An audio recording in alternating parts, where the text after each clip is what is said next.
Zainab waxa weeyaan gabadhii Itoobiyaanka ahayd ila joogtay waxay la joogtay muddo ah bil Zainab waxay maanta si toos ah u soo biirtay diinta Islaamka. Dumarka qaar ee Islaamka markay saaxiib la noqdaan gabar aan haysan diinta Islaamka si fudud ayay ugu sii fasahaadaan waxaana ay la jaanqaadaan durba dhaqamada gabadhaas ay xambaarsan tahay. Balse waxaa jiraan kumanaan gabdhood oo qaarkood Soomaali yihiin isla markaana horseed u noqday in diinta Islaamka ay ku soo biiriyaan gabdho saaxiibo ay wada ahaayeen ama isku meel ay ka wada shaqaynayeen balse markii hore aaminsanaa diimo kale. Gabadhan Soomaaliyeed ee codkeeda aad maqlayso waxay tilmaamaysaa in gabar ka soo jeeda dalka Itoobiya oo ah gabadha hadda muuqaalkeeda aad aragto inay qaadatay diinta Islaamka.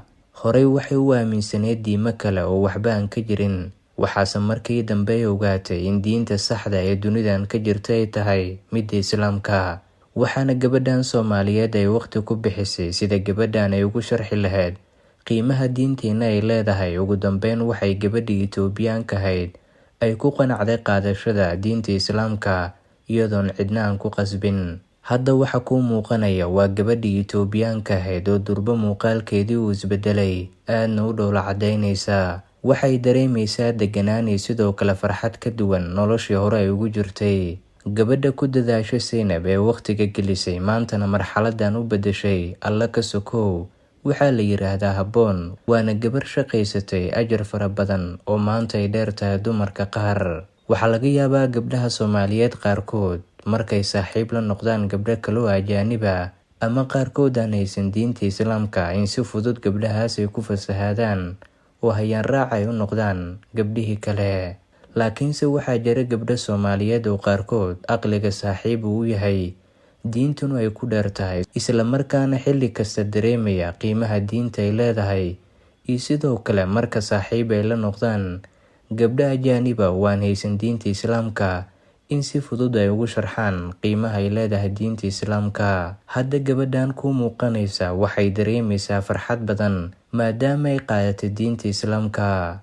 Waxay noqotay sidoo kale gabar si weyn hadda farxad iyo sidoo kale dhoola cadeyn loogu dareemi karo wejigeeda. Ku xirnow mar waliba Sharmaarka Media.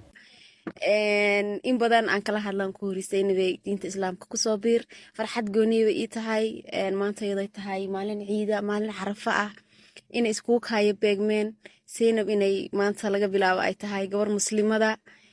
Aad baan ugu faraxsanahay. See u aragtaa inaad diinta Islaamka ku soo biirtay aan noqotay gabar muslimada oo qurux badan oo xijaaban awalba gabar fiican ahayd. Insha Allah waxaan ku rajeynayaa nolosha inaad guul badan aad ka gaadhid. ما فهمت. آمين. يلا الإله كتب. آمين. الله براه دينك كسب. آمين. إله دينك كن غلي. آمين. إله دينك كتب. آمين. إله دينك كسب. آمين.